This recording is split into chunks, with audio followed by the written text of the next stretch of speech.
కేంద్ర ప్రభుత్వ ఉద్యోగులకు మోదీ సర్కార్ బొనాంచా ఆఫర్ ప్రకటించింది. ప్రభుత్వ ఉద్యోగులకు 3% డిఏ పెంచింది.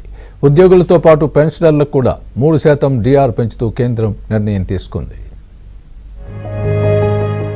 దసరా పండుగ సందర్భంగా కేంద్ర ప్రభుత్వం గుడ్ న్యూస్ చెప్పింది.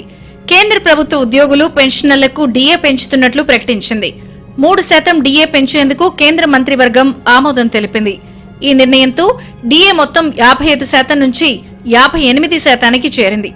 దీని ద్వారా 49 లక్షల మంది కేంద్ర ప్రభుత్వ ఉద్యోగులు, 69 లక్షల మంది పింఛనుదారులు లబ్ధి పొందనున్నారు. దీనివల్ల కేంద్రానికి మొత్తం 10,084 కోట్ల భారం పడుతుందని కేంద్ర మంత్రి అశ్విని వైష్ణవ్ అన్నారు. हमारे सभी केंद्रीय कर्मचारियों को, पेंशनर्स को बधाई। आज से 1/7/2025 से डीए और डियरनेस रिलीफ 58% हो जाएगा, यानी 3% बढ़ा।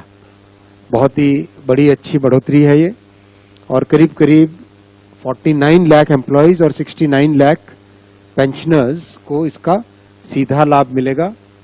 देश भर में बहुत ही अच्छा इसका इम्पैक्ट रहेगा। 10,084 crore rupees per year extra मिलेगा हमारे सभी केंद्रीय कर्मचारियों को प्लस पेंशनर्स को। సాధారణంగా కేంద్ర ప్రభుత్వం ప్రతి ఏటా 2 సార్లు డిఏ పెంచుతుంది.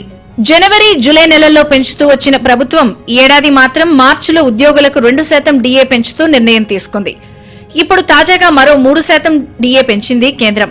అలాగే దసరా, దీపావళి పండుగ సందర్భంగా రైల్వే ఉద్యోగులకు బోనస్ చెల్లించేందుకు కేంద్ర కేబినెట్ గ్రీన్ సిగ్నల్ ఇచ్చింది. 78 రోజుల వేతనాన్ని పిఎల్బి రూపంలో చెల్లించేందుకు మంత్రివర్గం ఆమోదం తెలిపింది. ఈ నిర్ణయంతో మొత్తం 10.91 లక్షల మంది ఉద్యోగులకు ప్రయోజనం చేకూరనుంది. దీంతో పాటు పలు కేంద్రీయ విద్యాలయాలు, పప్పు ధాన్యాల స్వయం సమృద్ధికి కేబినెట్ ఆమోదం తెలిపింది.